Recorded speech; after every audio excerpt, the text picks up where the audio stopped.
Welcome to the Opperman Report. Every Friday night, 5 p.m. Pacific Standard Time on Revolution Radio, freedomslips.com, and also simulcast on cjmarsradio.com and 365 Live. By next week, we'll also be on Spreaker. We'll be doing a live show on Spreaker as well during this time, and hopefully we'll be approved for iHeartRadio by next week. And then you can catch us during the week. We're on awakeradio.us and Firehorse Radio, a whole bunch of stuff.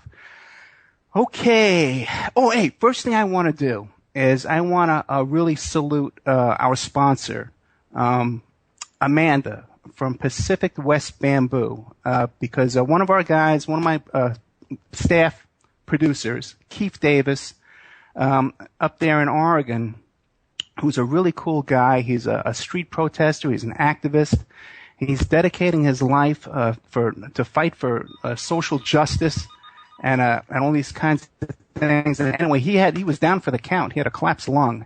And our sponsor, Amanda at Pacific West Bamboo at 503-839-8126, stepped up to the plate and got our man, got him a place to stay and got him some help. And so he can recuperate well, and she's helping to nurse him back to health here. So I really want to give blessings and thanks to Amanda from Pacific West Bamboo, our number one sponsor. Okay. Now we have a really big guest tonight. We have former Congresswoman Cynthia Mckinney, former presidential candidate, author. She's soon to be a doctor. I was just talking to her about writing some prescriptions for me when she gets her doctorate. Okay, but we got Cynthia Mckinney coming on in a second, and I know everybody's tuning in too. They want to see what's going on with the big John B. Wells Caravan to Midnight broadcast that we've been working on all week long. And I'm going to have an announcement about that later on in the evening, because I don't want to waste any time with our guest tonight, Cynthia Mckinney. But we'll be getting into that whole John B. Wells situation.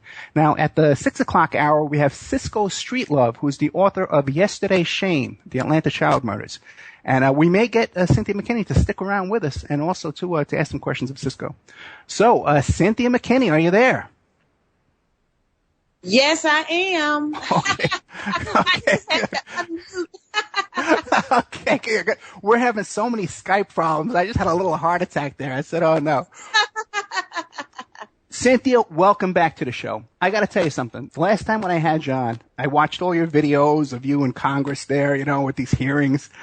And I was so afraid of you, man. I said, what am I getting into? This is one tough woman, man. But as soon as I met you, I tell you, I fell in love with you. And God bless you, Cynthia Mckinney. So, well, thank you so much for that.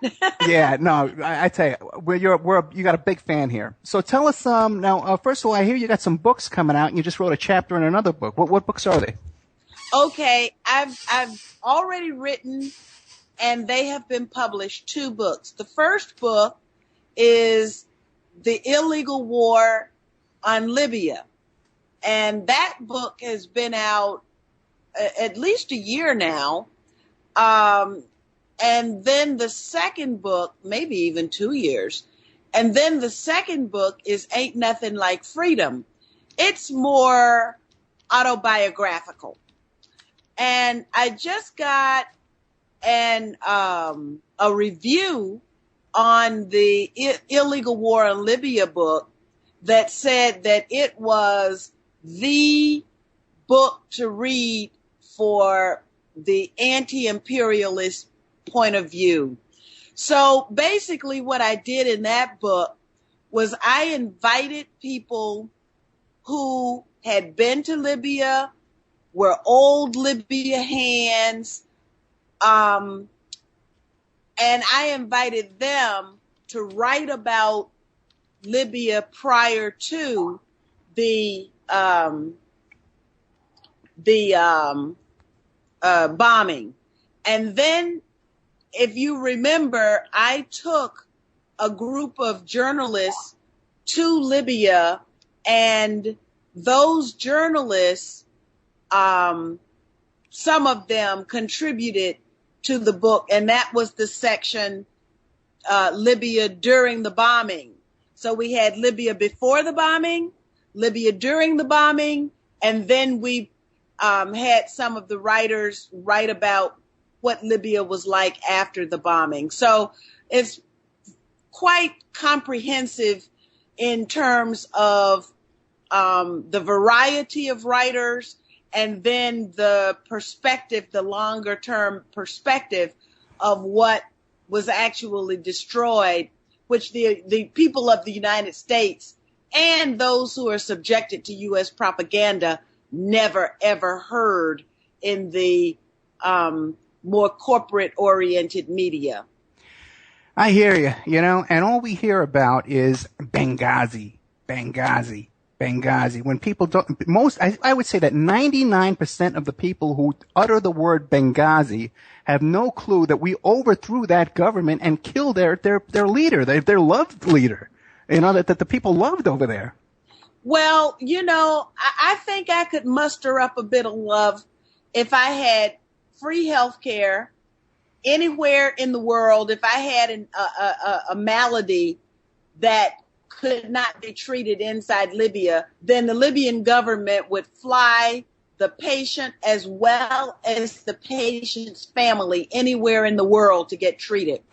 Free education. So if you're a talented Libyan and you're working on your PhD, then and you're talented enough to get into the Sorbonne, for example, or the London School of Economics, for example, then your family and you, the student, get flown to the university, the site of the university, your housing, living expenses for the entire family paid, and the government of Libya pays for the tuition as well. Can you imagine? And that doesn't even begin to cover the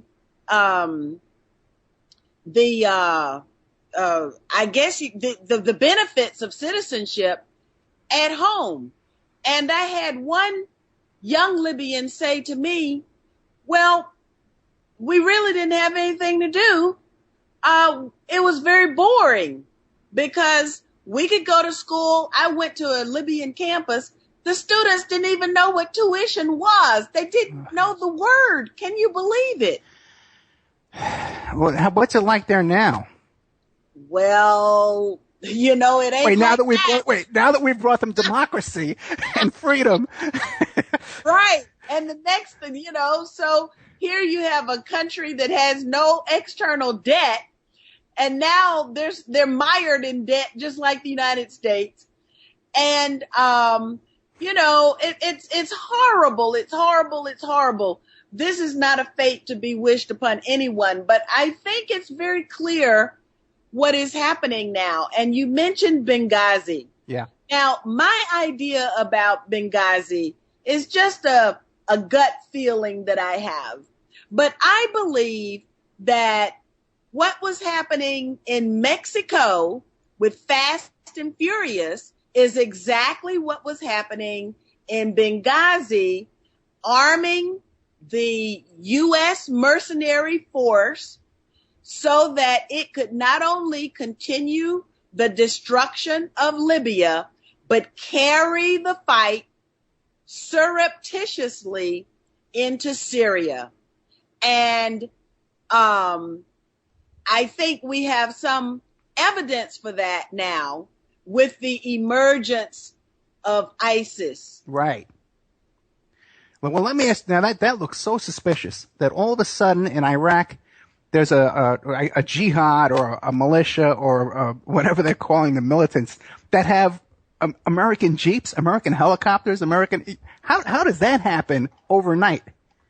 Well, you know, one of the things that I think it's very important for us to understand, sort of in the strategic, with a strategic view of what's happening, this is what is happening has been described before. This is not a secret. Right. And it has its basis, in fact, in the most recent iteration of it was a posting.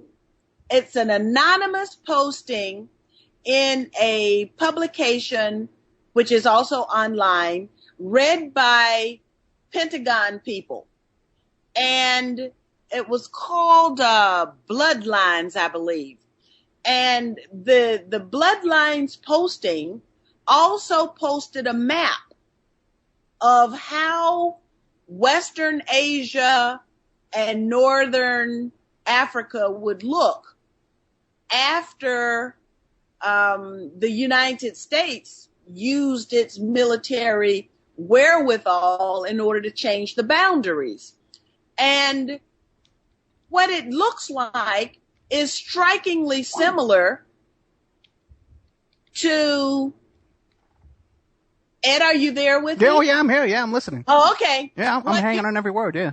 Okay, what it looks like is strikingly similar to the Yannon Plan, which was written by Oded Yannon and published in an academic journal. Now, the subtitle of the Yannon Plan was a strategy for Israel in the 1980s. The Yannon Plan looks strikingly similar to the Project for a New American Century plan that was entitled A Clean Break, a strategy for Israel into the 1990s. And both of the plans had similar outcomes. And what were those outcomes?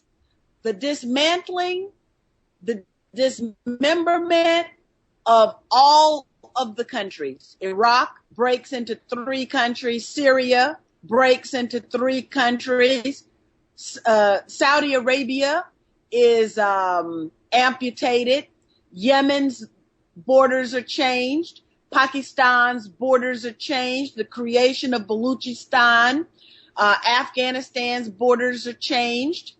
And so Turkey's borders are changed. So this entire region is changed. And this is done specifically as a pro-Israel strategy.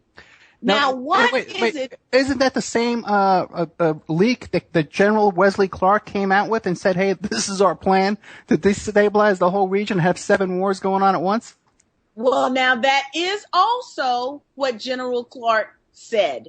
And what General Clark also, in that same speech that he gave to the Commonwealth Club, what he also said was he learned this back in 1991 from Paul Wolfowitz, who said we can act, we meaning the United States, but really the United States acting on behalf of Israel, right, can act all the way up militarily, all the way up to the, at that time, Soviet border, and the Russians will not respond.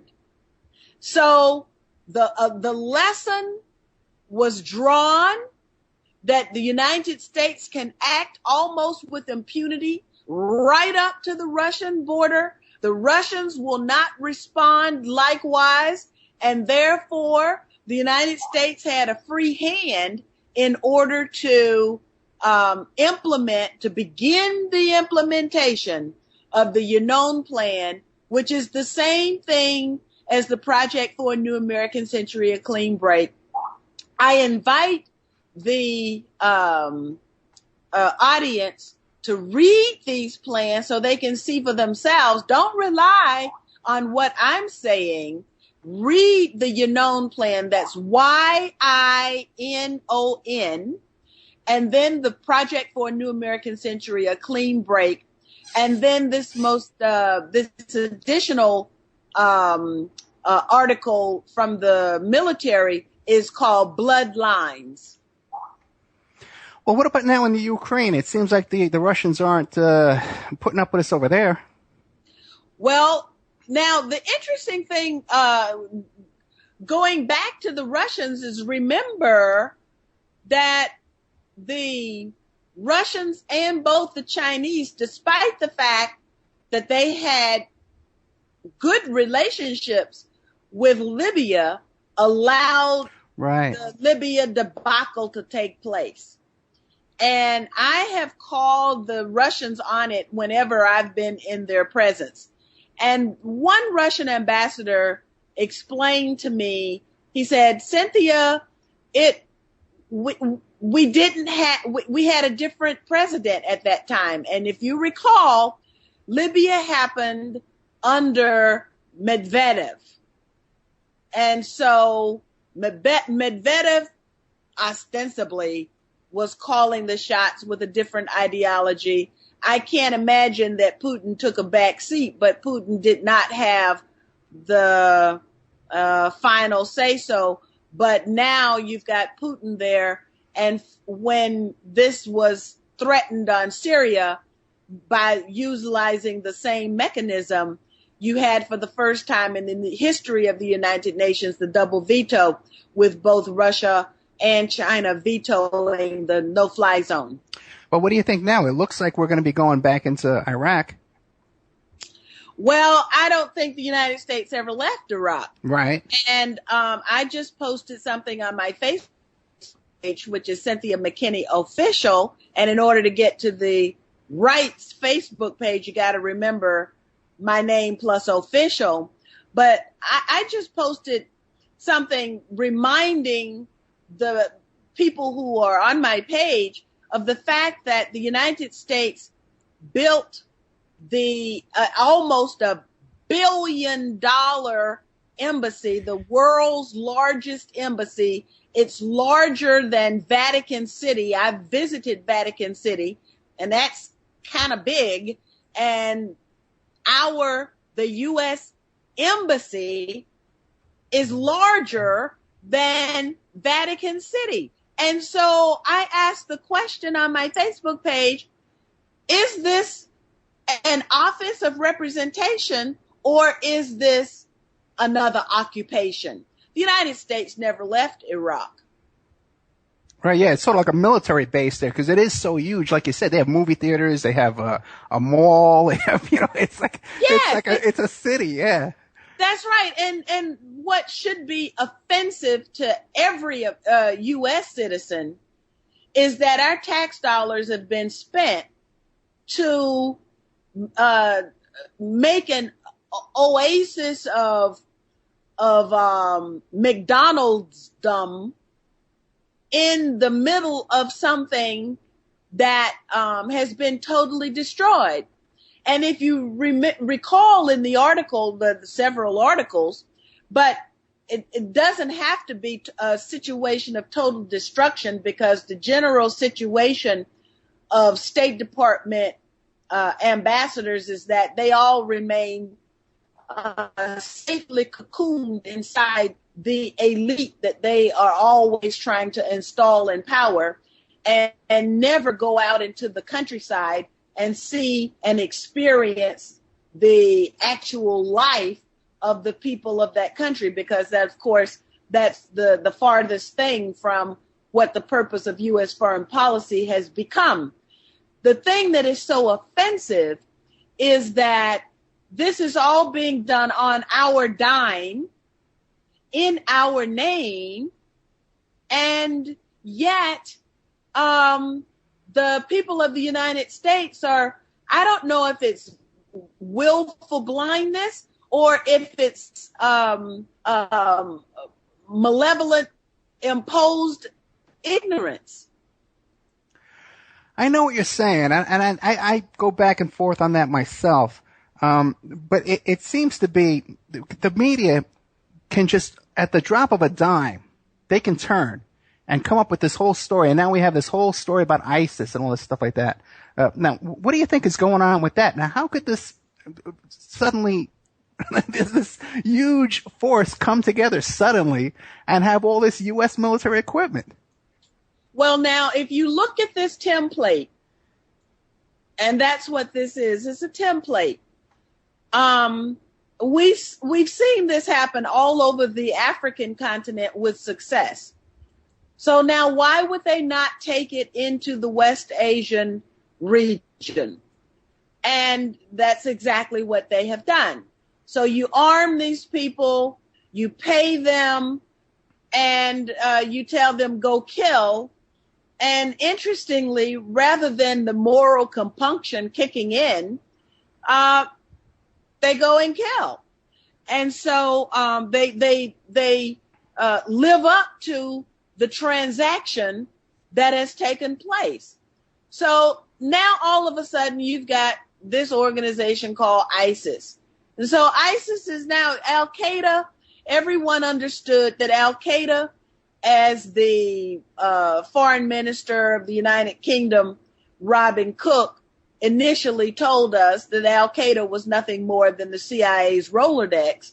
So now you've got to come up with a new boogeyman that will allow for the further entrenchment of the police state inside the United States, the erosion of any of civil liberties that are left, the complete shredding of the Constitution inside the United States, and subjecting the people of the United States to fear, to a constant state of fear, so that they will be afraid, so that then the imposition of the police state and the militarization of the police will be furthered. In addition to the waging of the war, the justification for waging of wars that enriches the 1% against the interests of the 99%, literally, and that's globally. So you've got this organization that follows exactly the template of the way Africa has remained neutered domestically as well as its international presence. And it's fascinating too, because I remember as a kid the G.I. Joe cartoons. The terrorist group he fought against was called ISIS. Like they just pulled it out of their bag of tricks, 30 years later. Okay, and see, I wasn't even aware of that. So there it goes. Yeah, it's all so elaborate. Their conditioning and their mind control of it is just so elaborate. But then now, again, yeah, go ahead. But now look at what is being projected as a result of ISIS. What's being projected is the dismemberment of the territorial integrity of the state of Iraq. And that is exactly what the Yannon Plan, PNAC, and Bloodlines envision. So once you see it there, then you have to understand that this is part of the larger plan. And this is the mechanism, this is the means by which those who are calling the shots and are able to send young boys and girls, these people who are in the U.S. military, these new enlistees, are people who could be my child. And I see them at the airport, and I look deep into their faces. I look into their eyes. I see that these are mere babies. And yet we're deploying them in order to destroy another country. Let me hit you with this. Okay, now we see in Africa, the Middle East, that the policy is destabilization, arm these different groups, and have them all shooting back and forth at each other. Now, do you see them, what's going on here in the United States? Because a lot of people seem to have this knee-jerk reaction that they think that the government wants to disarm us over here. But the way I see it, that I think they like selling us guns. I think they enjoy selling guns. They enjoy selling bullets. Now, but do you think that they want to push us to a point here in the United States where we're having little militias going back and forth, fighting amongst ourselves as well? Or do you see a gun grab where they're going to have gun control, take away our guns? Well, now I talk about my conversion on gun control, because when I first went into Congress, I was under the spell of Chuck Schumer, and sort of knee-jerk, without providing any critical analysis for myself of what was actually happening. I was a gun control person because that was, sort of the Democratic Party position. Sure.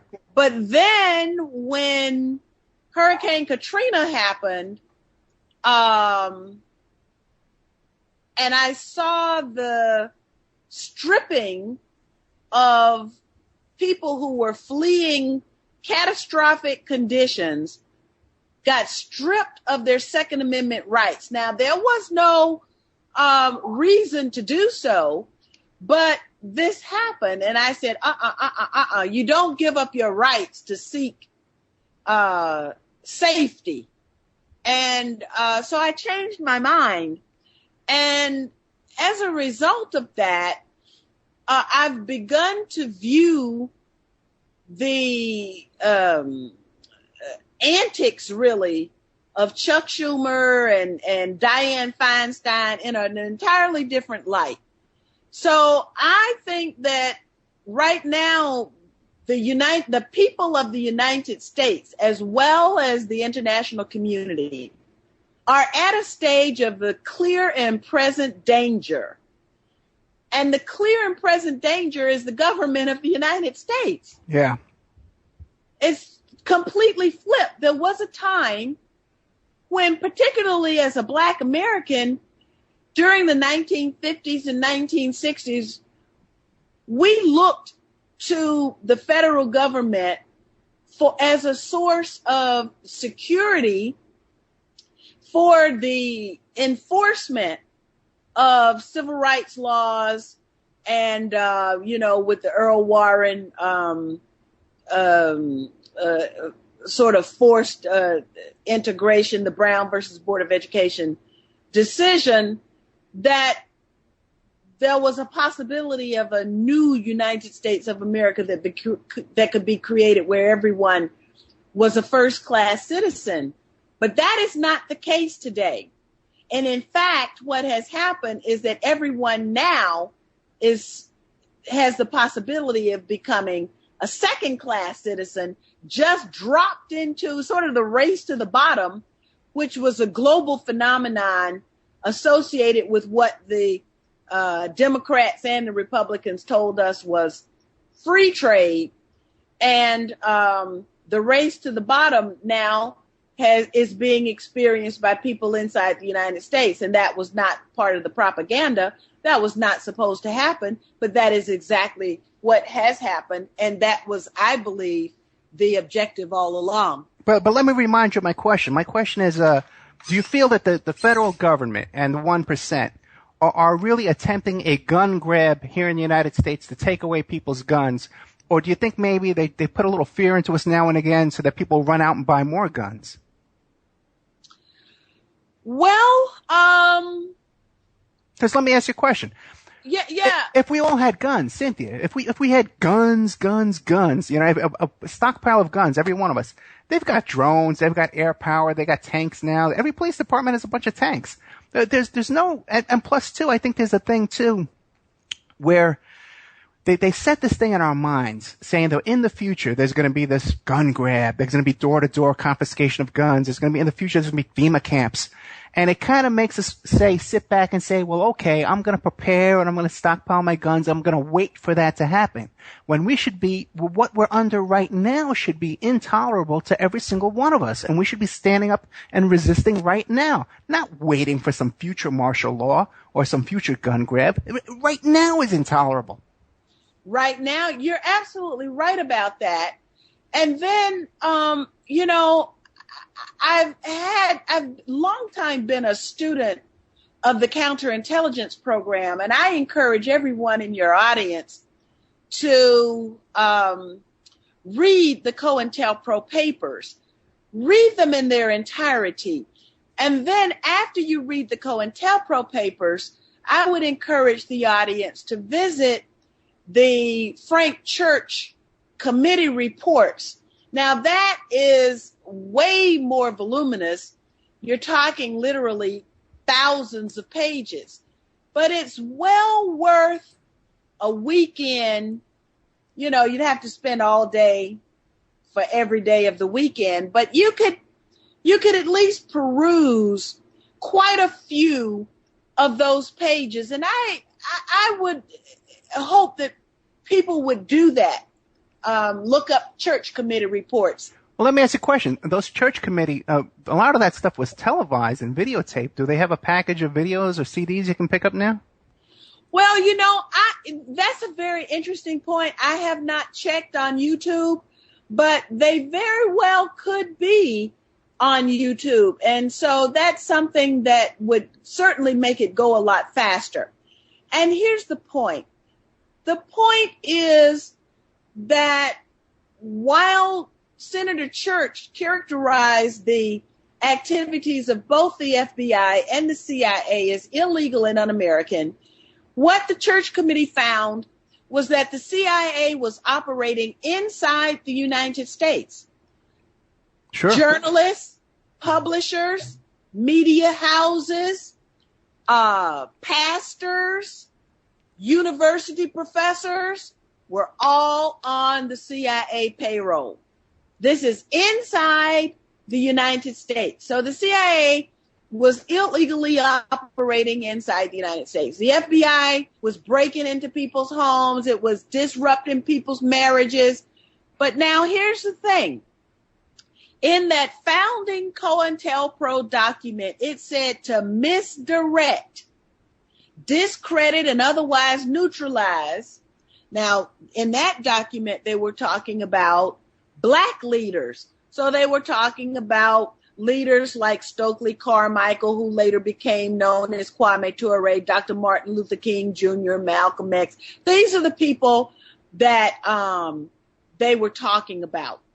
And in the COINTELPRO paper, in that founding document, it said to misdirect.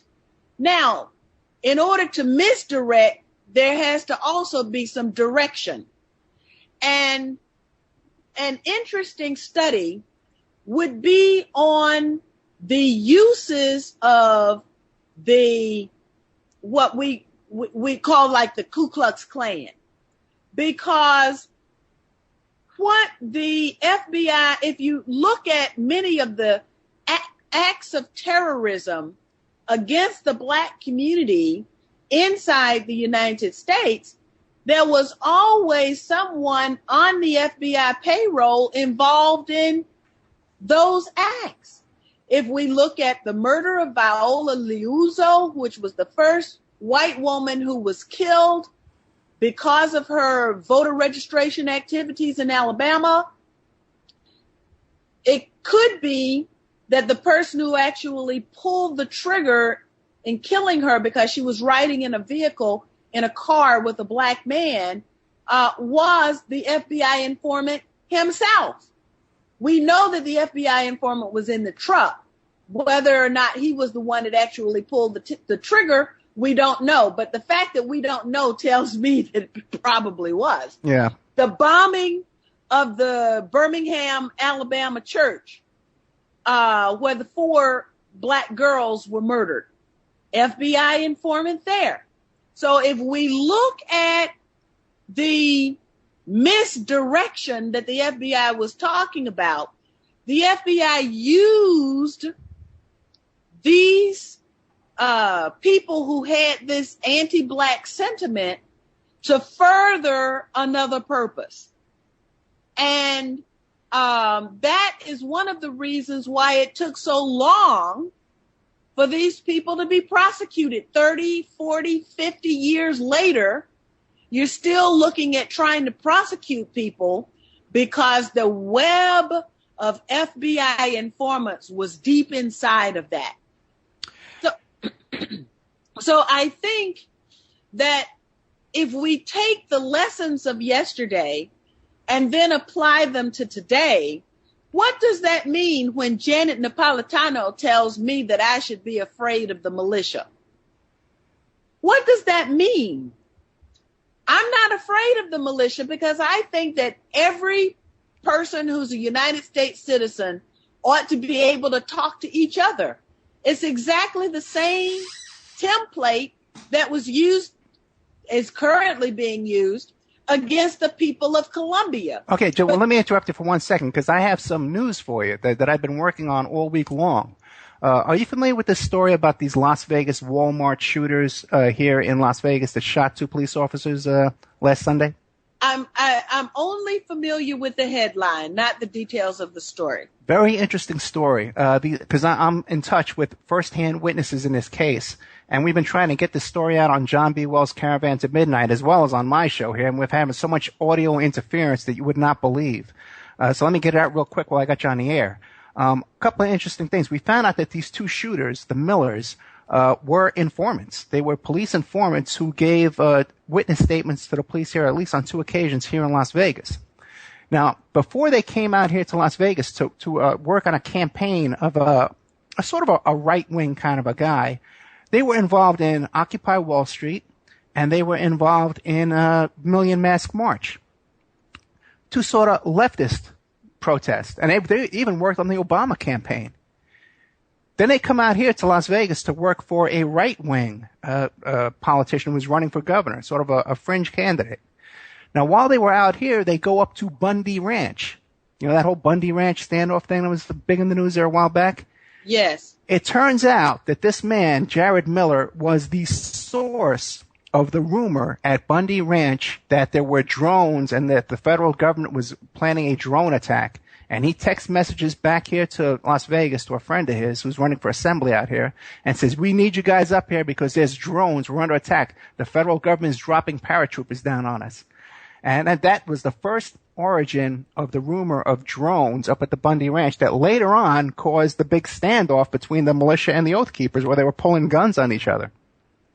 So very interesting. Then we have this situation where suddenly these 2 guys, these police informants, who were both on the left and the right, seem to be informing on everybody, suddenly are involved in shooting 2 police officers at a CC Pizzeria and then running across the street and getting shot down. And where we have that the police lie in their press conference and say that the woman shot the husband when meanwhile they were shot and killed by police. So, seems to be, yeah, go ahead. Yeah, so, okay, those are details that are very interesting. And I believe to the point, whenever you have FBI informants, you have people on the FBI payroll, you have to begin to question what is the FBI itself doing.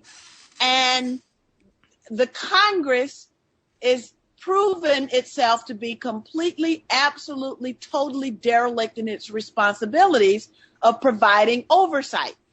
These are questions. This is something that should be right now within the bailiwick of the governmental operations committee. You could have judiciary committee.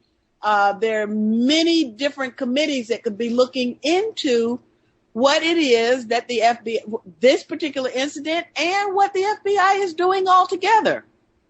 And if you notice, too, it seems to be that all the emphasis nowadays is on the NSA spying, and the NSA spying on our computers. And they're the big boogeyman when they've been around since the 70s. And you never hear anything anymore about FBI or CIA involvement in harassing and in surveilling and interfering with the U.S. Freedom fighters. Well, I think that there is some manipulation that is going on, and that these groups on the right, as well as groups on the left, have the potential of being manipulated. And so they have to exist so that they can continue the manipulation. That's the misdirection that the FBI spoke about in its founding COINTELPRO against the black leadership document. Real quick, because we went a little bit long, let me just read some live commercials here, and then we'll get back, and maybe we can talk about, because I know you wrote a book about Hugo Chavez as well. Yes, I'm doing my dissertation on Hugo Chavez. Okay, very good. Let me just read some live ads here. Everybody, one of our sponsors, infinityhomeplans.com. Check out Infinity Home Plans and Design Services, your resource for 3D and 2D architectural services. They offer a multitude of products, including stock home plans, 2D digital drawing sets, 3D models and renderings, and more. And then remember, Pacific West Bamboo. You can reach them at their Facebook page, Pacific West Bamboo, at 503-839-8126. Their email address is demroots@oppermail.com. Now, they're your number one source for timber construction and craft-grade bamboo poles, plants, products. They specialize in eco-friendly, reclaimed wood products for the home and garden. They're located in Portland, Oregon, and servicing the Northwest for over 10 years, and they ship nationwide. And also, too, you really got to go to Facebook and check out their page on Facebook, Pacific West Bamboo, because they have all kinds of fountains and art projects and just some amazing stuff, wholesale, retail prices. Definitely someone and they're a great supporter of the show. So please support Pacific West Bamboo. And again, Mike over at infinityhomeplans.com. Okay, and we're here tonight with Cynthia Mckinney, the author of Illegal War on Libya and Ain't Nothing Like Freedom. Both of these books are available on Amazon.com. So now, Cynthia, what else would you like to talk about? I'd love to hear about, because I had so much encouragement over the Venezuelan revolution and the socialist government down there and their model. But is there anything else on your heart you'd like to talk about too? Well, I think one of the things that Hugo Chavez talked about was the strange occurrence of all of the inconvenient Latin American leaders. They were inconvenient to the United States, coming down with cancer at the same time. That's right. And Chavez talked about that while not making any accusations, but merely just noting the strange coincidences. Yeah. And when you think about that, and he didn't even know apparently about Rene Preval in Haiti, because Rene Preval also makes the trek to Cuba to get his cancer treatment too. Right. And so this is all very interesting, given the academic treatment that I've been able to provide on the topic of targeted assassination, where I looked specifically using the counterintelligence program documents. I looked at the American Indian Movement, the Black Panther Party, and the Puerto Rican Independence Movement to establish that when the FBI wrote in that document, that founding COINTELPRO document against what it called Black nationalist hate groups, it wrote the word neutralization to misdirect, otherwise neutralize. What it meant was to neutralize by any means necessary, which included targeted assassination. So if you go and you look at the work of Ward Churchill published 2 books. One of the books is entitled The COINTELPRO Papers, where he actually takes the physical document and then he provides commentary on that document. So you can see in 1918 where J. Edgar Hoover wrote his first such document, and that was against Marcus Garvey, and lamenting the fact that while Marcus Garvey, quote unquote, electrified the Negroes, he had not committed a crime. So what then was the next step for the United States government under J. Edgar Hoover's leadership was to fabricate a crime so that they could deport Garvey, which eventually happened. And then you look at the American Indian movement, and there was this practice that was common in COINTELPRO called bad jacketing, where the FBI would make it appear that a bright, charismatic, upcoming leader in an organization was actually an informant. They would make it appear that this leader was an informant. And so then, of course, that would arouse suspicion among the other members, because they knew that they were being penetrated. They didn't know who it was. And so the FBI would orchestrate the appearance of someone who was promising that would be problematic to them. And then, of course, things would get played out. And that's how people would lose their lives. This is orchestrating murder. But you know what? Even short of people losing their lives, you know yourself firsthand when you're organizing protests and demonstrations, half your time is spent trying to figure out who the agents are and who can be trusted and who can't be trusted. And even with my stupid little radio show here, half the people that are coming and going, we spend half our time worrying about who's for us or against us.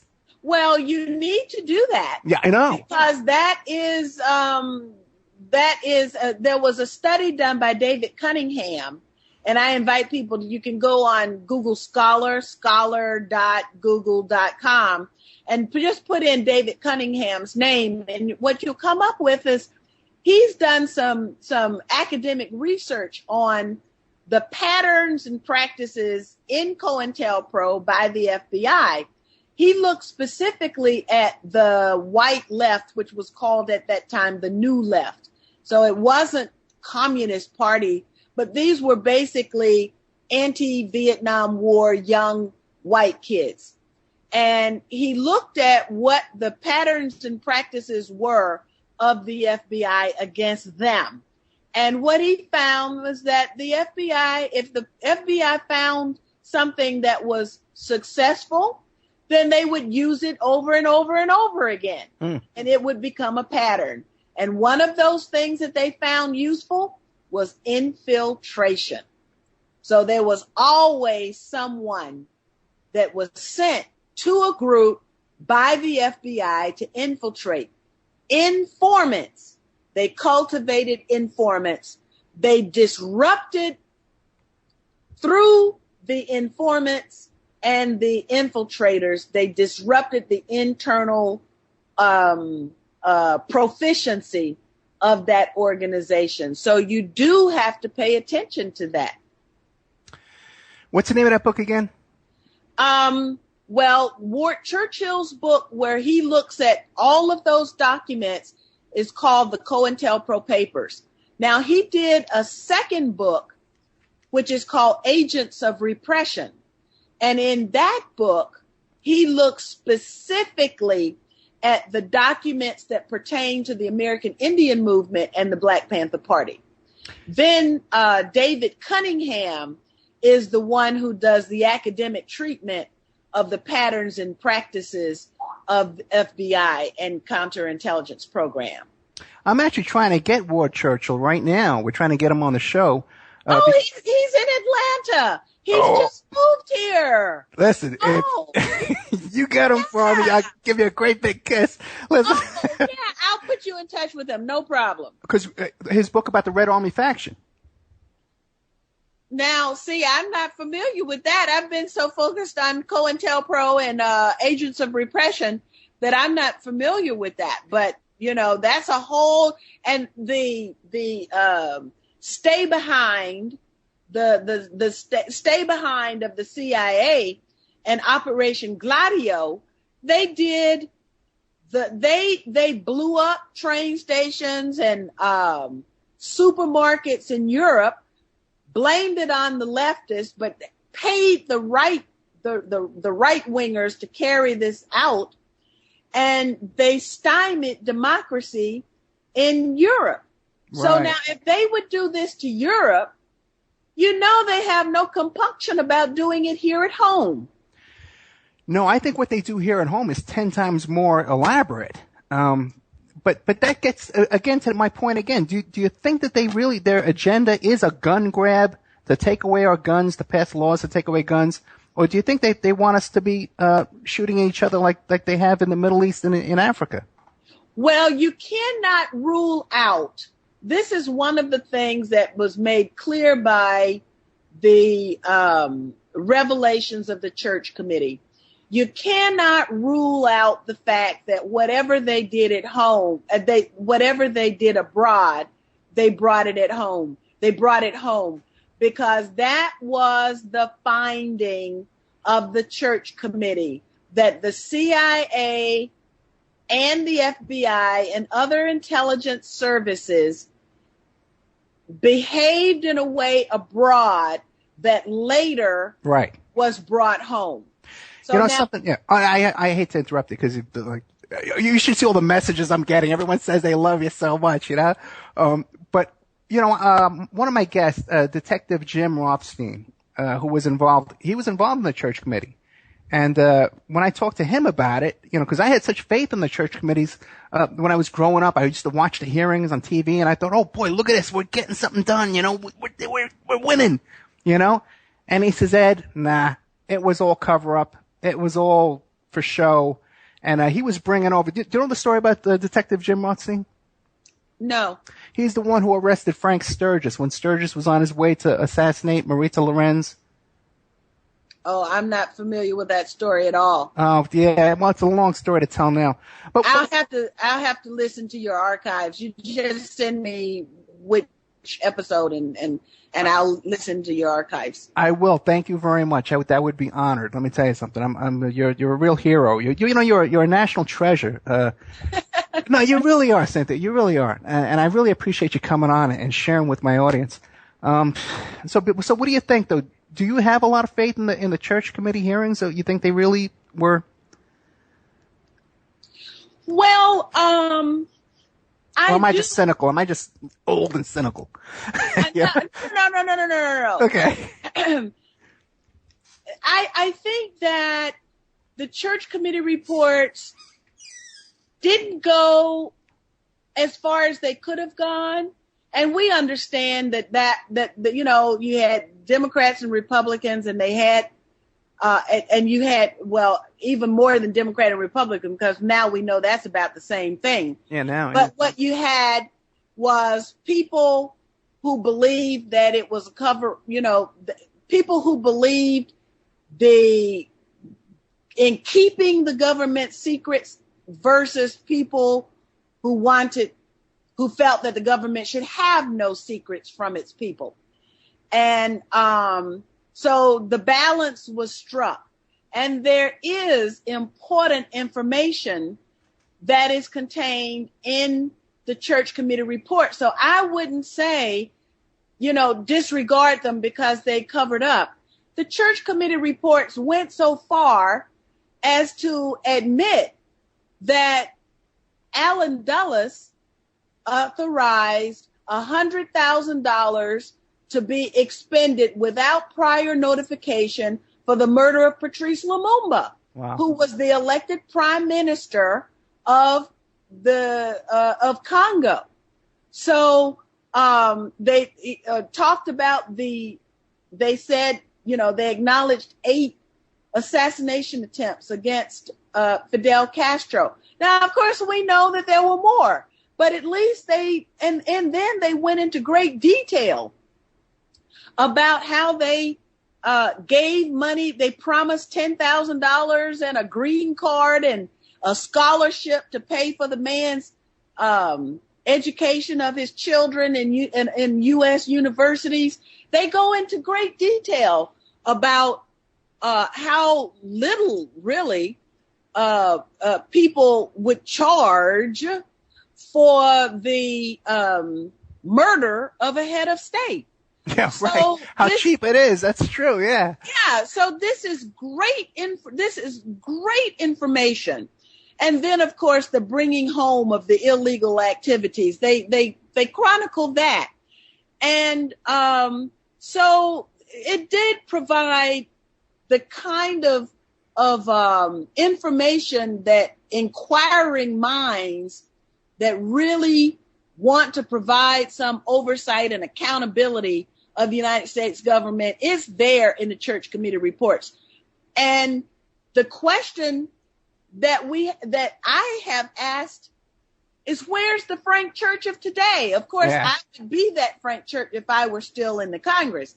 But with me not being there, who is the Frank Church of today? Well, let me ask you a question. Now, we wouldn't have had the Frank Church, the church committee hearings without Jimmy Carter, correct?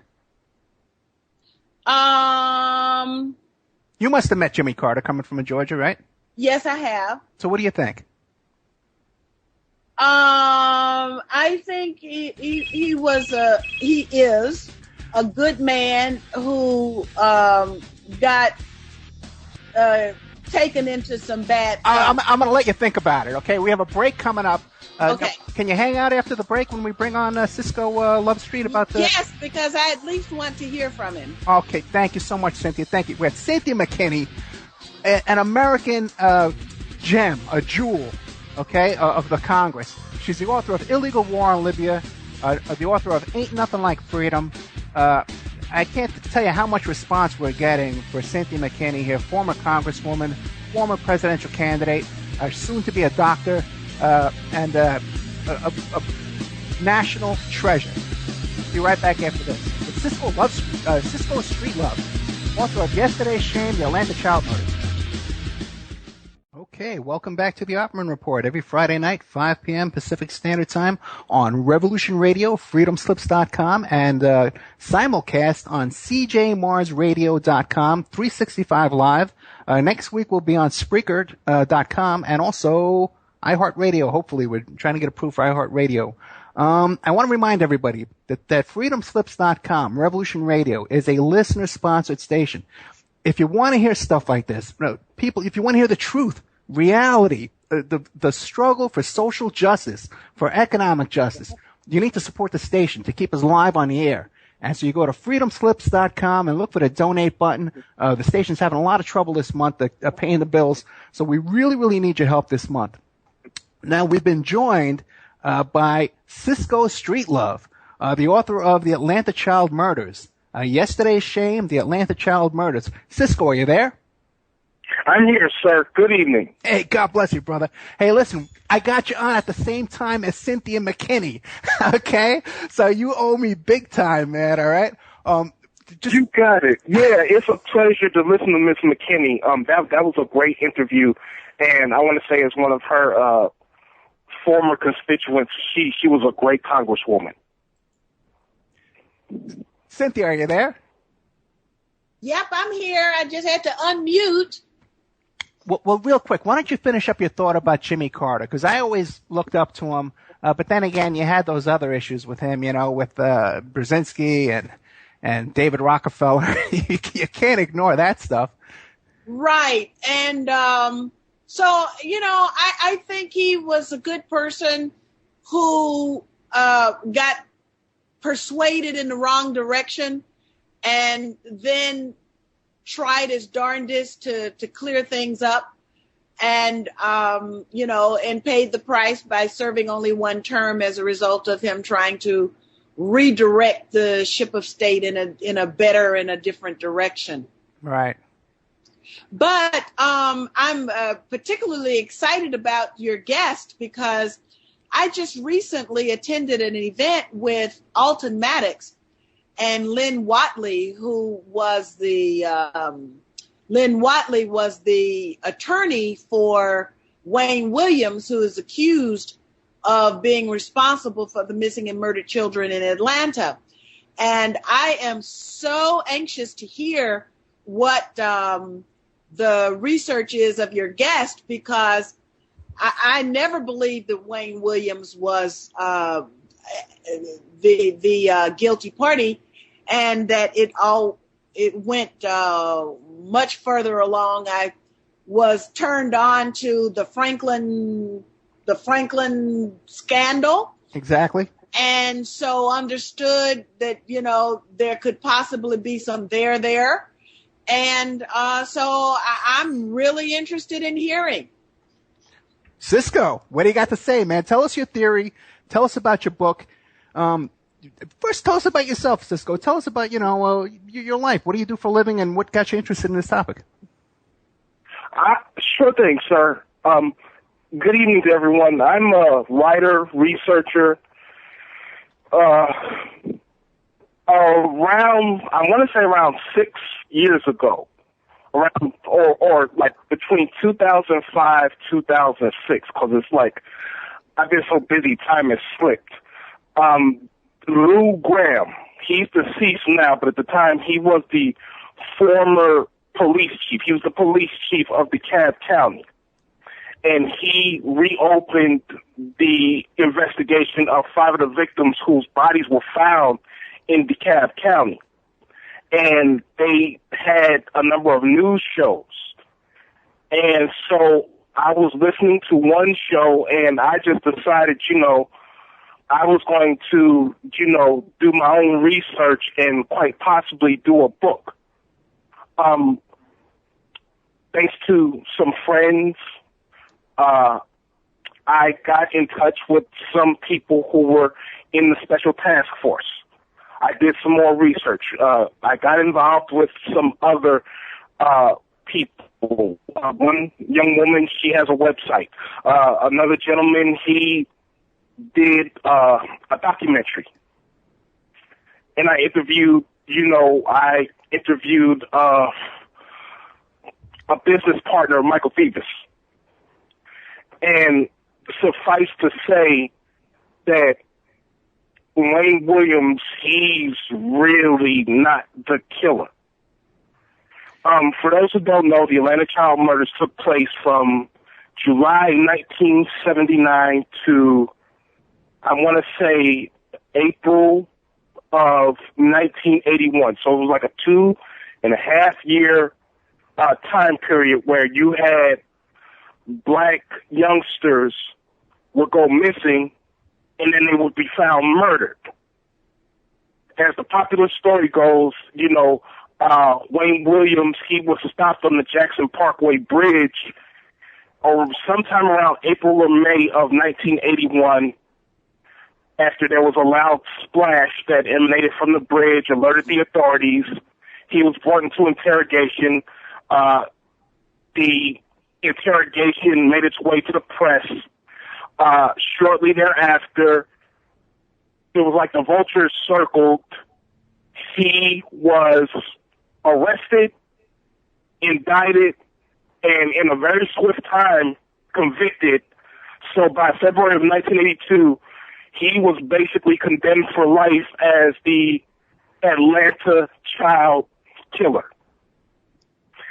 And I was even corrected early on in my research by an individual in law enforcement. He basically informed me, he basically said, look, as far as you're concerned, Wayne Williams, he's not the Atlanta child killer. He was arrested for the murders of 2 adults, and those are still considered cold cases. Do you think he was involved in any of the murders at all, or just total patsy? He is a total patsy. Okay. The one thing about the 2 murders, the 2 individuals that he's convicted of killing, one of them, they do not know how he died. They do not know how this man died.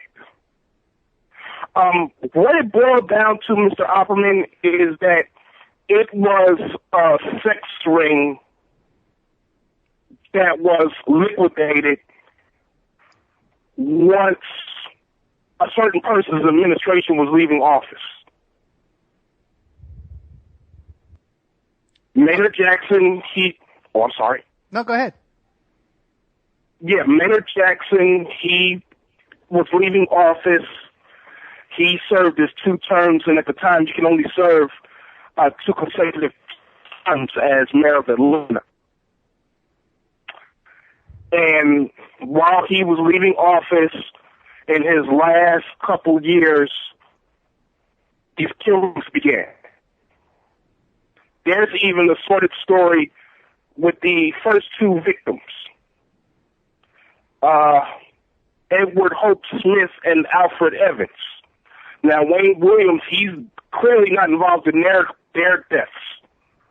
One was shot in the back. And there has been for years talk that they had attended a pot party, and these were minors. They were youngsters. Words were exchanged. One allegedly strangled the other. And because they were from two different camps,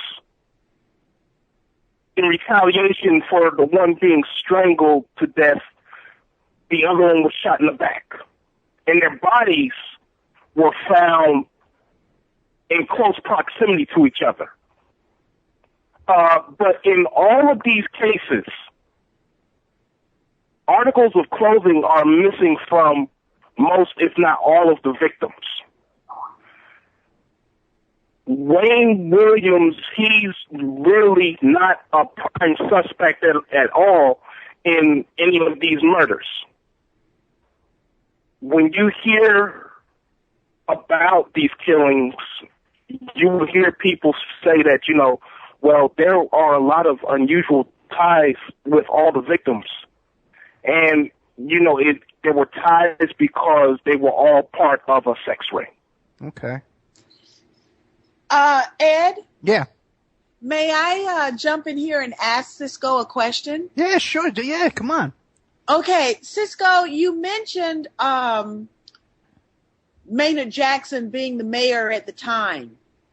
What exactly does Maynard Jackson's mayorship have to do with the fact of the missing and murdered children?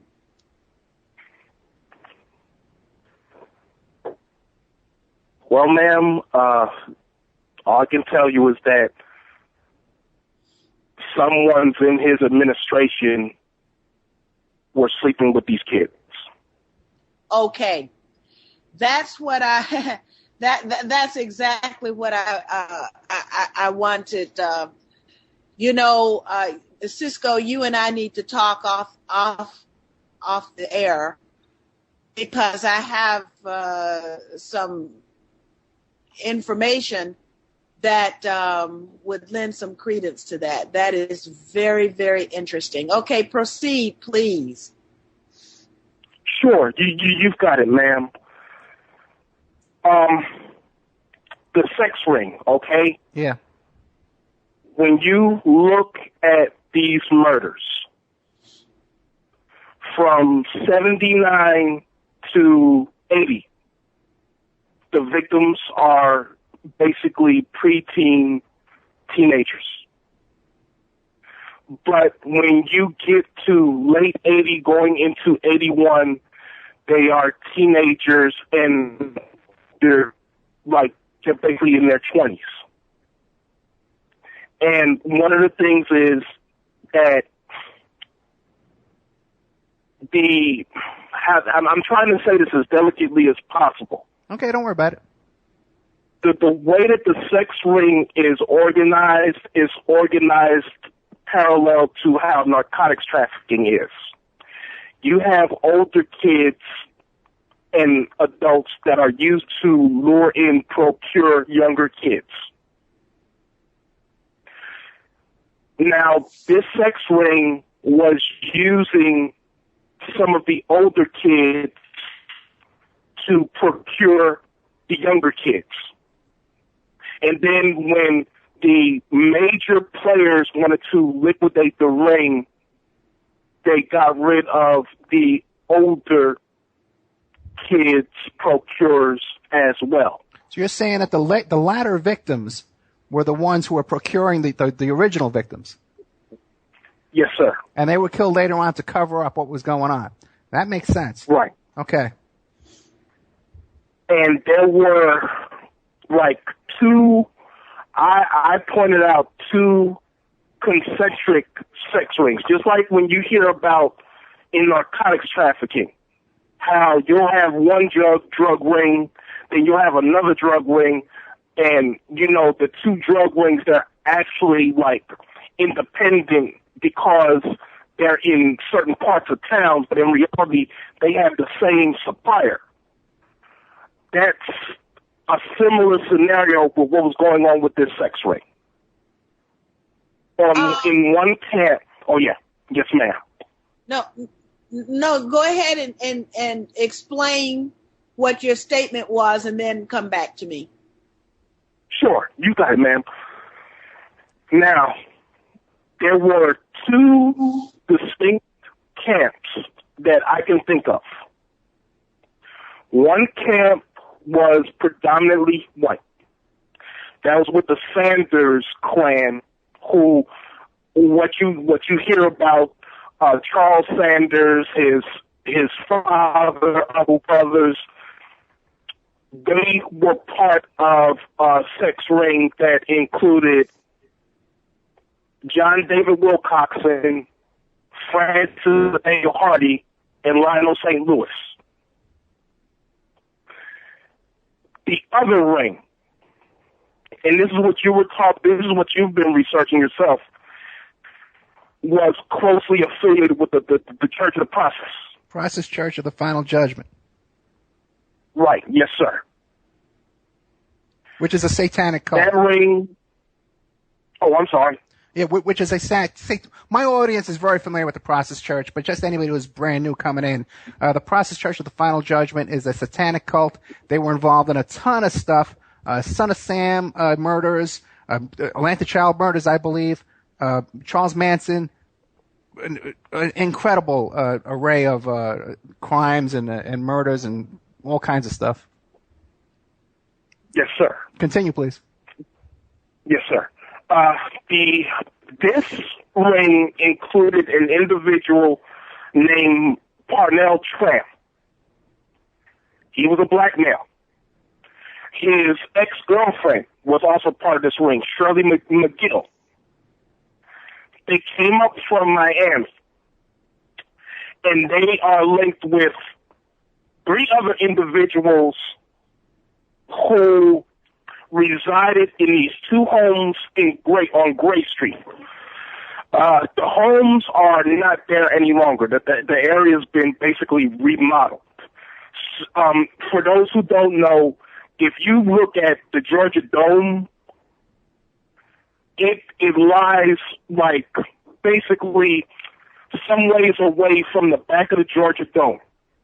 But at one time, there were, a housing project, communities, and you had these two houses. One was an nondescript, inner city bungalow style house.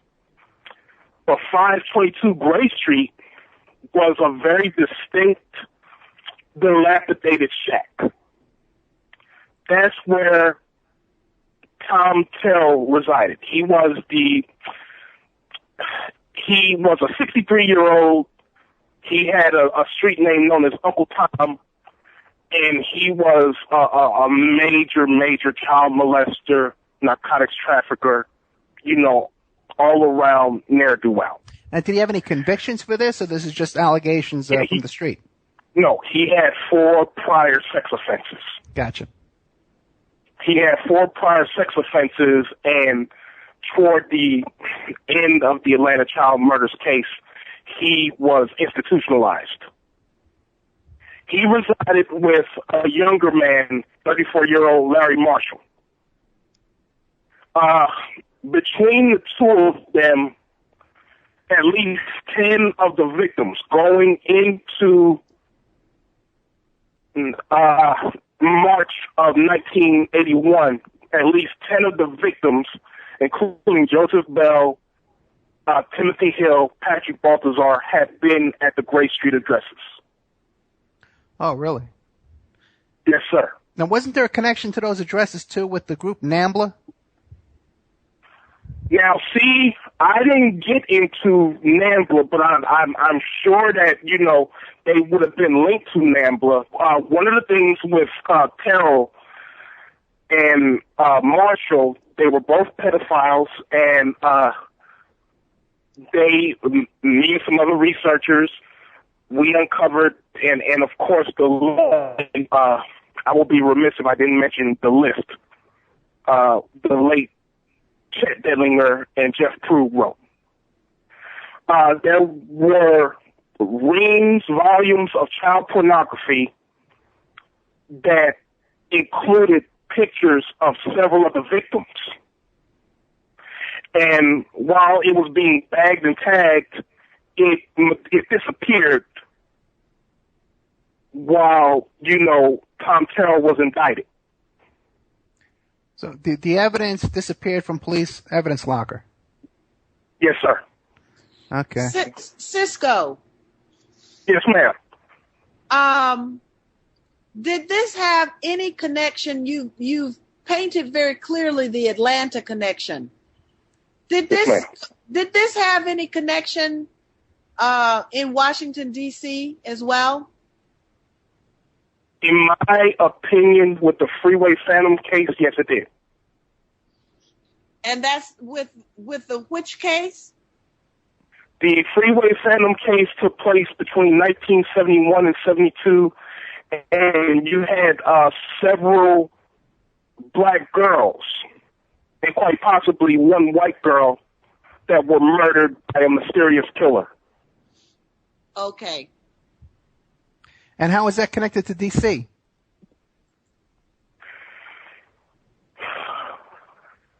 It was one of the selling parts of my book. If you look at the variables between the Atlanta child murders, the Freeway Phantom case, and the Oakland County child killings, if you study a semblance of mythology, there's a certain diagram between the three cities, and there's a certain legend to all three areas, what the three areas represent. Well, describe that, then. What is that? The Oakland, the murders from 71 to 72 are black girls. The murders between 76 and 77 are white girls, white boys. The murders in 79 and 81 are black children. It has to do with Asia Minor, and D.C. represents ancient Greece. One of the recurring themes of the Greek mythology was controlling women. Medusa, Cassiopeia, Andromeda, the Amazons. Now, when you're talking about Michigan, Detroit, by and large, represents, and the whole state of Michigan represents the Roman Empire. And a lot of the industry that we have, a lot of modern industry emanates from what was done in Michigan suburbs, the automobile manufacturers, a lot of the grocery discount chains, you name it, a lot of it comes from Michigan. And the Atlanta child murders represents the legends of ancient Egypt. For those who weren't around at the time, Atlanta literally was viewed as Atlantis. It was a brand new city. It was the second generation of major American cities. You had, the classic big cities in the Northeast, Midwest. Well, by the time the 60s came, you had a second generation of major American cities: Atlanta, Miami, Seattle, Portland, Denver, Phoenix, in addition to Houston, that were, emerging as national symbols. And the thing with the child murders is one of the early warning signs that it was related to what you said, the Church of the Final Process. I forget the name. If I jumbled it, I'm sorry. No, that's okay. The Process Church of the Final Judgment. Final Judgment. Yeah, I mix it up too all the time. Roy Ennis. Okay. He was a civil rights activist. He is in New York City. He ran CORE, the Congress of Racial Equality. He came down to Atlanta. He actually got in contact with Shirley McGill. He got in contact with her, with John Evans. He had a talk with the FBI officials, and he was basically saying what is happening in Atlanta, it has to do with ritual killings, and it had the same thing in New York City. And they chose to ignore him. Now, with the researchers, another member that I suspect was part of the Gray Street gang. In the media, he was presented as Jerry Thornton. But in the list, he's quite possibly Frankie Mealy. And the difference is that in the media, on television, Jerry Thornton, he looked like a regular heterosexual man. But according to the list, he acknowledged sleeping with Timothy Hill. And for those who don't know, Timothy Hill, he was a 13-year-old boy. He was considered a wayward kid. He, according to the authorities and a number of witnesses, his last known appearance was around Gray Street. He spent like a weekend from Wednesday night to Sunday sleeping with Frankie Mealy, Jerry Thornton, Larry Marshall, Tom Carroll. And then he was gone. Now, another component of my research that I want a lot of people to look at when it comes to the Atlanta child murders. There was a schism between the city of Atlanta and the Special Task Force in DeKalb County. A lot of the information came out because of that schism. DeKalb County at the time was predominantly white. The chief of public safety, if not the chief of police, was a man named Dick Hand. Patrick Baltazar, he is one of the official victims in the Atlanta child murders. His body was deposited at this office park complex off of I-85, 285 in DeKalb County. Dick Hand did the investigation. That's where a lot of the information was divulged to the public. So, in a funny way, a lot of the racial conflict between his force in DeKalb County and the Special Task Force in Atlanta helped to unveil the truth. Cisco. Yes, ma'am. I have maintained that Sidney Dorsey is not guilty and languishes in prison as an innocent man. Did you look at any at the situation of Sidney Dorsey, who was he was on the task force and later became the sheriff of DeKalb County?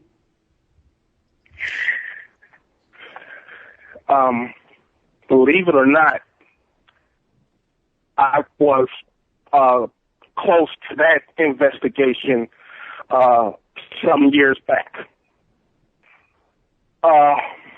There's a whole nother story to that, what happened. Okay. Then you and I are definitely going to have to talk. Yes, ma'am. there's a whole nother story to what that's all about.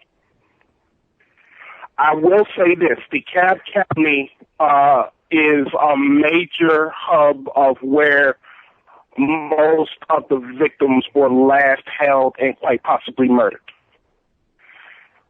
There was even one victim who was found dead in Rockdale County. To get from Rockdale to Atlanta, you have to go to DeKalb County. So where the prime movers of the sex ring operated, it was around DeKalb County. Now, when you were talking about D.C., I'm sorry, you broke up. Yes, ma'am. Oh, no, when you were talking about D.C., yes. When you were talking about, I think what you were alluding to was Craig Spence and the sex ring surrounding him that was part of the Franklin cover-up. Yes. One of the things is, yeah, I do think that ring stepped in. And this process wherein the Atlanta child murders were enacted was to partially cover up for the growth of that ring. Because one of the things about Atlanta gains its money from tourism, the hospitality trade. And Atlanta has been since the 60s a major hub for sex trafficking. So it makes millions, if not billions of dollars in prostitution of all kinds. And while the police were looking at the Atlanta child murders investigation, Lawrence King and his operation, along with Craig Spence, with Boys Town, that really grew. And so the Atlanta murders acted as a great cover for King and Spence, their operation to really flourish. Let me ask you a question. Lawrence King came out of Atlanta. I heard that he came from Dallas. Okay, I wasn't but sure. He okay. probably he looks like Maynard Jackson. And, I was like, wow, there could be cousins. But yeah, from what I heard, he came from Dallas.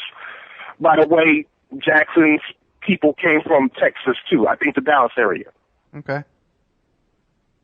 And yeah, another part of the Atlanta child murders that's very peculiar involves Richard Hart and Captain Pegs. We're not talking about one franchise of Captain Peg Seafood. We're talking about one restaurant. And at this one restaurant, several of the Atlanta child murder victims frequented. They wound up murdered. And even after Wayne Williams was arrested, incarcerated, convicted, there were like 2-3 more workers at Captain Peg's that wound up murdered. Richard Hart and some other black businessmen have been linked to the pedophile ring that the Atlanta child murders was a part of. Now, was Wayne Williams, is he aware of this pedophile ring? Was he part of it? Does he talk about it? Yeah. He does. In my opinion, Wayne Williams deserves a retrial. He is clearly not the killer. What it looks like, and I want people to, when you do your research, one of the things that was big was music, okay? Atlanta was a major hub for R&B. Wayne Williams, he was a budding businessman.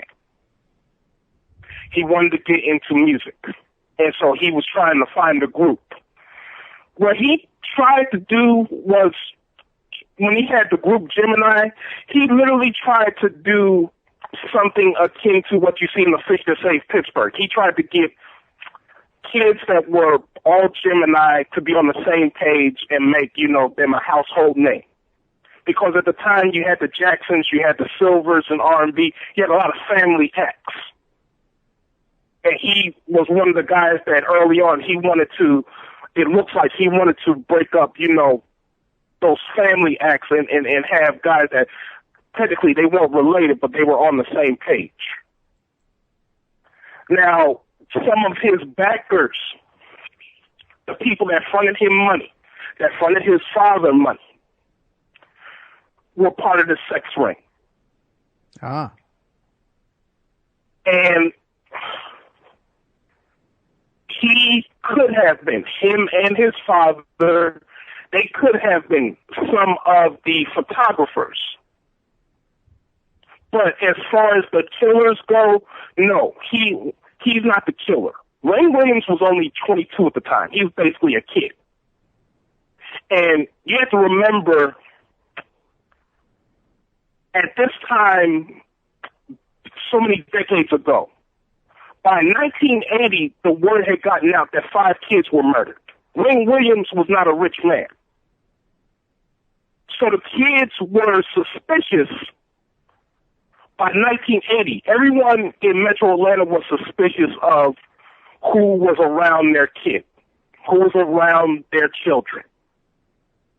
So what I'm saying to you in so many words is that the prime culprits who pulled off these murders, they were men of substance. They were men of means. It's just like, I'm going to give people an example, the Oakland County child killings. A looming specter of those murders has to do with around 1976. A nationwide pedophile ring was busted up. The ring included one suspect who changed his name to Adam Starchild. He was in New Jersey. They had guys in the South, but in Michigan, there was a multimillionaire named Francis Sheldon, who was a pilot, and he owned private property on North Fox Island. He was flying boys into his island retreat. And when the ring was uncovered by the authorities, he hightailed it to Europe, and he basically died in 1996, a fugitive from justice. One of the photographers of that ring was Christopher Brian Bush. Christopher Bush, he emerged as a suspect during the Oakland County child killings. And the word got out that, he had been molesting several boys, and his parents, his father was an executive at, I think it was GM, if not Ford, H. Lee Bush.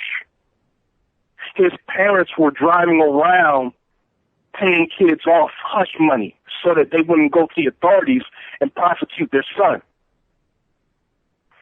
Christopher Brian Bush was allegedly found dead of an apparent suicide, I want to say around 77, 78. And the special task force around the Oakland County child killings closed with his apparent demise.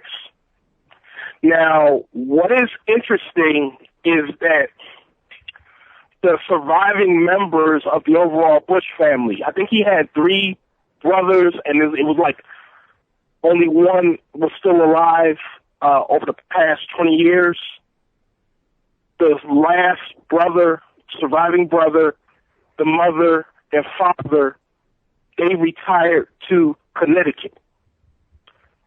Michael Thevis, he was a major pornographer from Atlanta. He is the basis of Sharky's Machine. He fronted the money. He basically helped produce Oliver Stone's first feature film, Seizure.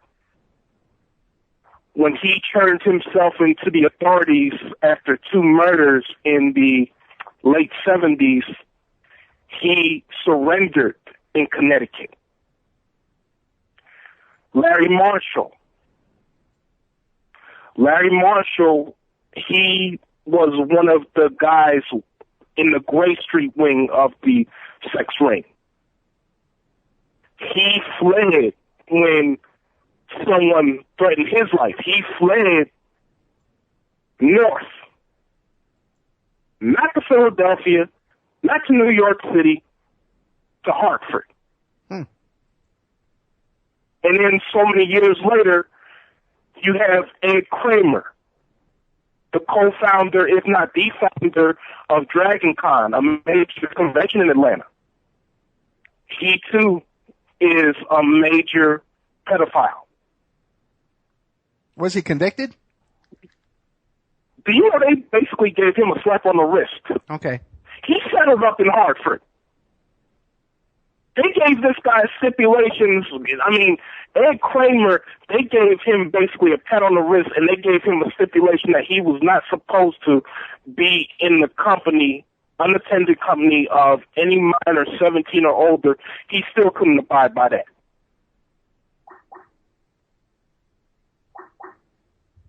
So you have all these people in these seemingly disparate cases that they're running to Connecticut, Hartford, and all points around the state.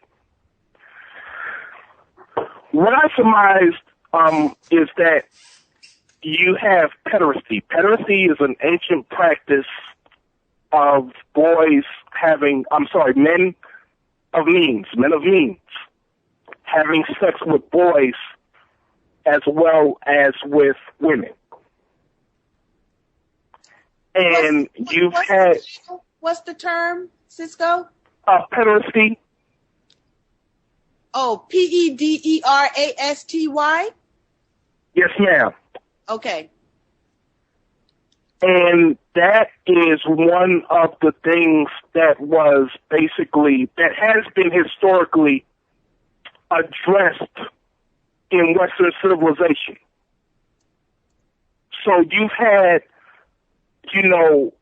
for the past couple, if not a few centuries, these sex rings that have cropped up, and they have placated the perverted sexual means of millionaires, lawyers, doctors, businessmen who are in, certain circles. Cisco. Yes, ma'am. I have 2 questions for you. One, there was a state senator by the name of Hildred Shoemake. And he was very close to my father while they both were serving in the Georgia legislature. And Shoemake used to tell the story all the time about the basically the down low phenomenon before it was actually called down low. Before that, there was a name for it, for the politically influential Black political class in the city of Atlanta that were basically gay men who were married to lesbian women. Yes, ma'am. So my first question is specifically about Hildred Shoemake. If you ran across his name in the course of your research, or if not the name, the phenomenon that he always talked about it and always threatened to write a book, and then he died. So, we never got the benefit of his knowledge in that area. The second question I have pertains to a gentleman in Europe whose name I cannot remember, but he was an Italian politician who was granted the opportunity to become the president of the European Union.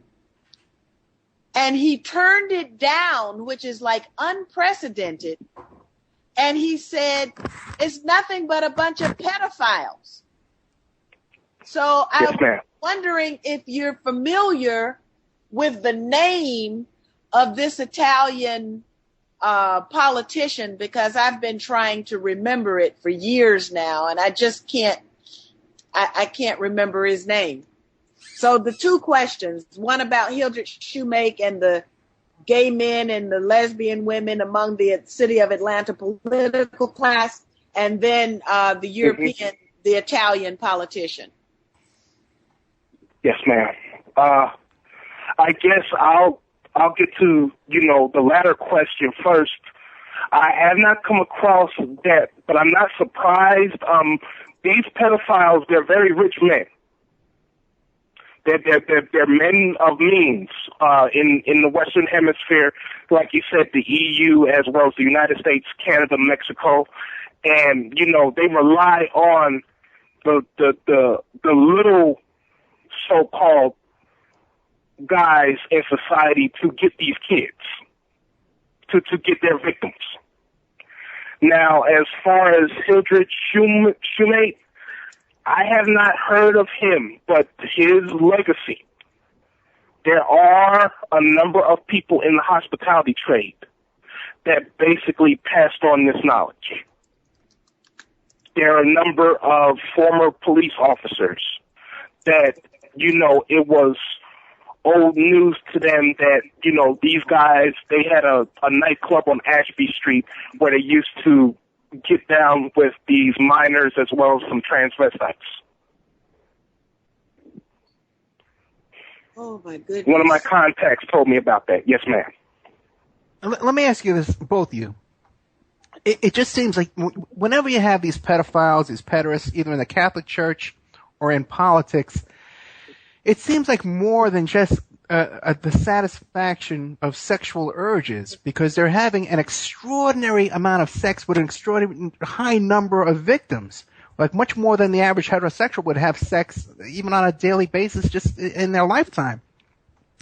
Mm-hmm. It's extreme, and so it has to be something more than just the satisfaction of sexual urges. No, do they gain some kind of power from this, or is it blackmail? What is going on? For starters, sir, you hit the nail on the head. It's about power. Right. One of the things in our civilization is you have people that are in business, for example, they feel like they have to be cold-hearted, okay? So in order for them to be cold-hearted, they feel like in order to, really flex on people, I have to molest the most innocent of human beings' children. And then I have to really show my bona fides by sticking it to little boys. So that's one reason why this stuff flourishes. Yet another reason why, in addition to pederasty, it has to do with covert operations. As you always hear, sex is a weapon. A lot of these sex rings were enacted by and large so they can blackmail other enemy agents. You can imagine at this time, at the height of the Cold War, them finding some Soviet agents with a little boy. And they're like, well, we got you. And if you don't tell us what we want you to tell us, we're going to tell everything to the boys, in the Iron Curtain. And this also played a part with the mafia. The mafia, to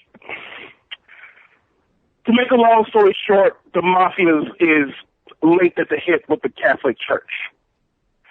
And they have flourished with the sex rings. They were willing to share the drug trade with blacks across the country, but, you know, it was like hands off with the pedophilia. When you're talking about pornography in the mob, a lot of the pornography was indeed child pornography. You can imagine if you had, like, 3 mobsters in any major city you can imagine. You know, you have the district attorney. He's going, I've got these Goombas, and I'm going to flex on them. I'm going to make them an example. They're not going to run in this town. Well, this prosecutor, when he wakes up a couple of days afterward, he gets, you know, a note FedEx to him.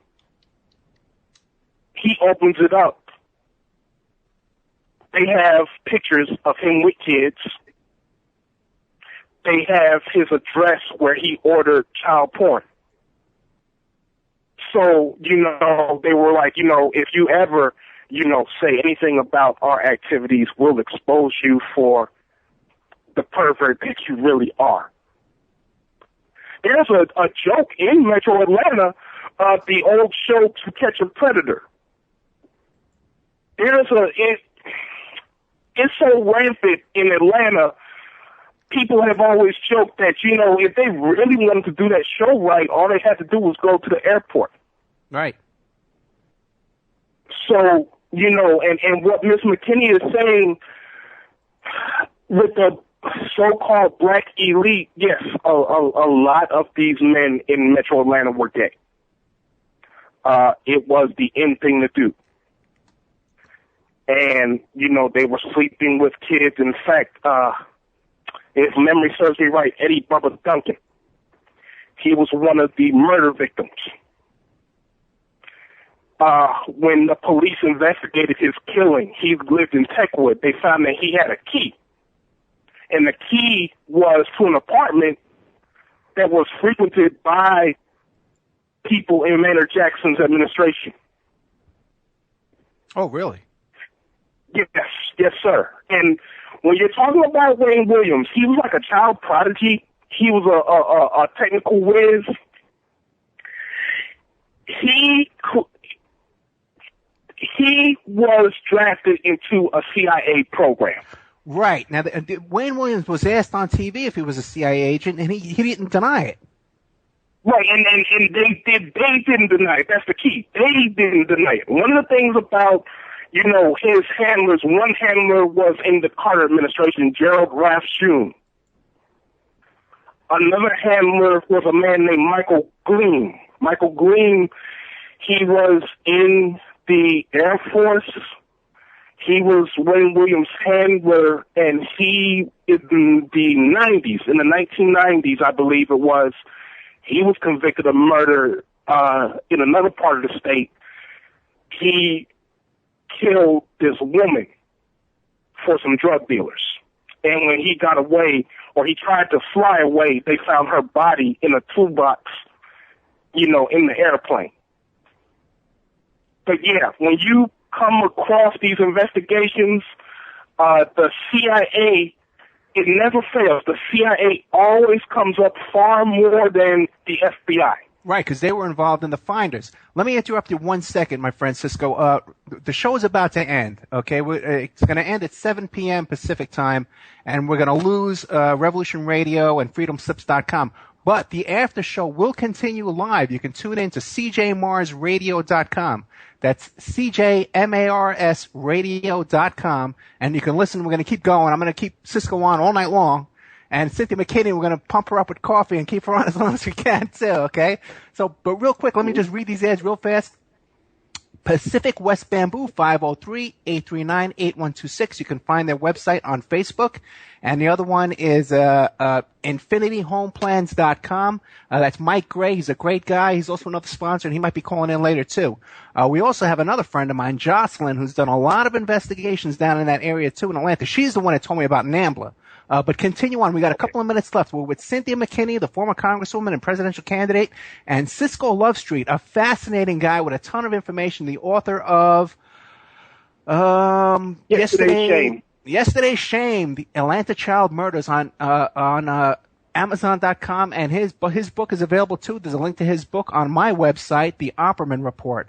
And this will all be on our website too, our blog on YouTube, the Opperman Report YouTube channel. So, but continue, because we're going to lose the freedom slips in a few minutes. Go ahead.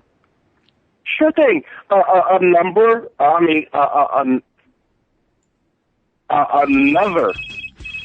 problem with this case has to do with the insertion of George Herbert Walker Bush. Okay, guys, we're going to say goodbye to freedomslips.com, but don't forget it's a listener-sponsored station. If you want to keep the station going, you got to visit freedomslips.com and click on the donate button.